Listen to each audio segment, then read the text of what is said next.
Hey, what's going on, guys? The Horror Man back on Monthly Theme Thursday with my review of A Little Game.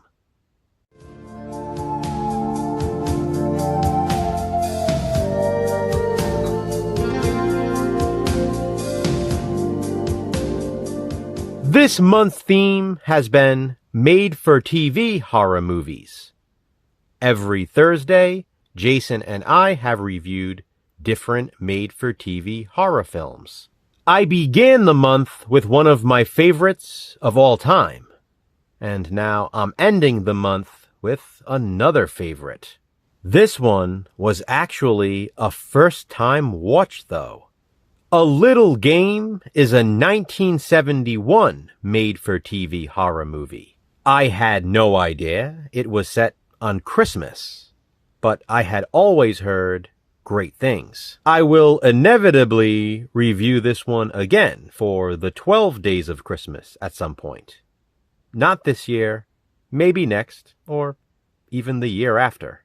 I'm happy, at least for now, to be reviewing it for Monthly Theme Thursday. This was another one of the first films I thought of when I came up with the idea for this theme.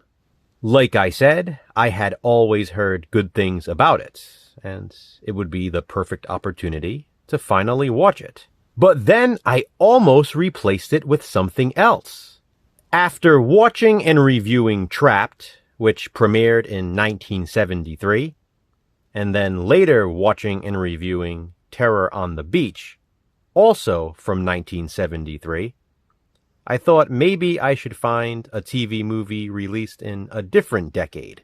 Yes, I did review Dreamhouse from 1998, but I still thought 3 early 70s made-for-TV horror movies would be excessive. But my curiosity got the best of me, and I'm glad it did, because A Little Game is fantastic. After just one watch, it is now easily one of my all-time favorite made-for-TV horror movies. What can I say? The 70s had some top-tier television premieres. The film begins with Elaine and her husband, Paul Hamilton, picking up Elaine's son, Robert, from the airport. Robert is played by a young Mark Gruner, who went on to play Mike Brody in Jaws 2. Returning from military school, Robert will be spending the Christmas holiday at home. Along with him came his friend Stu, whose parents live afar.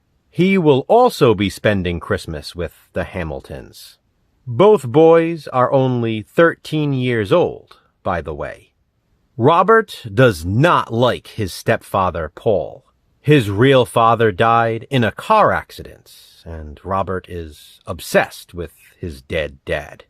Now the boy wants his mother all to himself, and will do anything to get his way. Robert believes his father was a great man, but the truth is, he was actually a psychopath. Well, as they say, the apple doesn't fall far from the tree.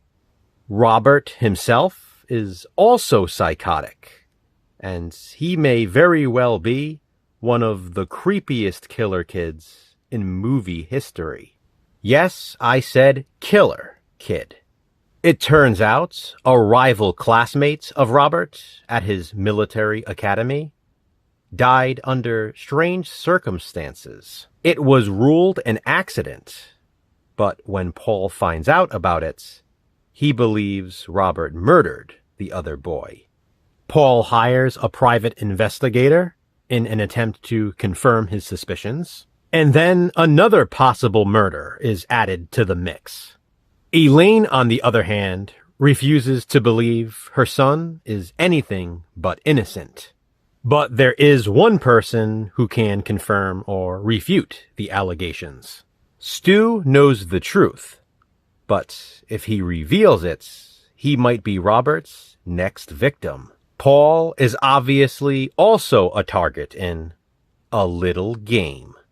It all leads up to a climactic chase scene in the woods.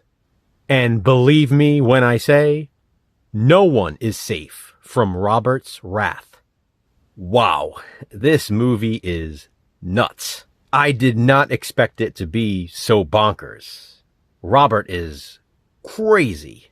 He truly is one of, if not the brattiest kids I've ever seen on camera. Just look at him. The little guy with glasses. He just looks pure evil. He's a mean-looking middle-aged man in a child's body. I gotta say, young Mike Brody did a great job in the role. As I mentioned, I had no idea the movie was set around Christmas, and it's very festive. A major portion of it revolves around the holiday. Robert is genuinely creepy, and the way he talks to Paul and the maid and the things he does to Stu are insane. I think I watched most of the film with my mouth wide open in awe. It's a shocking little flick, that's for sure. A little game keeps you on the edge of your seat. At least, that's where I was sitting the entire time. It felt like I was watching a serial killer documentary. I mean, again, look at him. Is that not a young Jeffrey Dahmer? It's gotta be the glasses. That was the style, those frames for serial killers of the 70s and 80s. I'm really pumped about this one. It's a classic ABC movie of the week that certainly lived up to the hype. And the ending was just the icing on the cake. A Little Game is great. As far as made-for-TV horror movies go, this, in my opinion, is one of the best. What a way to end this month's theme. Which made-for-TV horror movie did Jason pick to review this week? Please be sure to check out his video to find out. Have you seen A Little Game? If so, what do you think of it? Comment below and let me know. As this theme concludes, a new one shall begin. What will it be? Check back next week to see. Until then, remember, physical media matters. Thanks for watching, guys. Hit that thumbs up and be kind.